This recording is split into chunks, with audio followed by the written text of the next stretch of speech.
बूढ़ा पिता। किसी गांव में एक बूढ़ा व्यक्ति अपने परिवार के साथ रहता था। परिवार सुखी संपन्न था। किसी तरह की कोई परेशानी नहीं थी। बूढ़ा बाप, जो किसी समय अच्छा खासा नौजवान था, आज बुढ़ापे से हार गया था। चलते समय लड़खड़ाता था। लाठी की ज़रूरत पड़ने लगी। चेहरा झुर्रियों से भर चुका था। बस अपना जीवन किसी तरह व्यतीत कर रहा था। घर में एक चीज़ अच्छी थी। शाम को खाना खाते समय पूरा परिवार एक साथ टेबल पर बैठकर खाना खाता था। एक दिन ऐसे ही शाम को जब सारे लोग खाना खाने बैठे, बेटा ऑफिस से आया था। भूख ज़्यादा थी, सो जल्दी से खाना खाने बैठ गया और साथ में बहू और एक बेटा भी खाने लगे। बूढ़े हाथ जैसे ही थाली उठाने को हुए, थाली हाथ से छिटक गई। थोड़ी दाल टेबल पे गिर गई।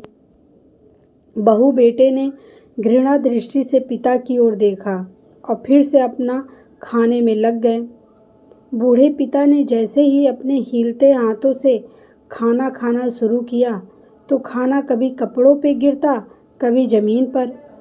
बहू ने चिढ़ते हुए कहा, हे राम, कितनी गंदी तरह से खाते हैं। मन करता है इनकी थाली किसी अलग कोने में लगवा देते हैं। बेटे ने भी ऐसे सिर हिलाया जैसे पत्नी की बात से सहमत हों। बेटा, छोटा लड़का, यह सब मासूमियत से देख रहा था। अगले दिन पिता की थाली उस टेबल से हटाकर एक कोने में लगवा दी गई। पिता की डबडबाती आंखें सब कुछ देखते हुए भी कुछ बोल नहीं पा रही थी। बूढ़ा पिता रोज की तरह खाना खाने लगा। खाना कभी इधर गिरता, कभी उधर गिरता।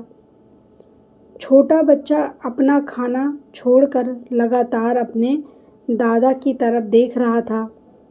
माँ ने पूछा, क्या हुआ बेटे, तुम दादाजी की तरफ क्या देख रहे हो और खाना क्यों नहीं खा रहे हो?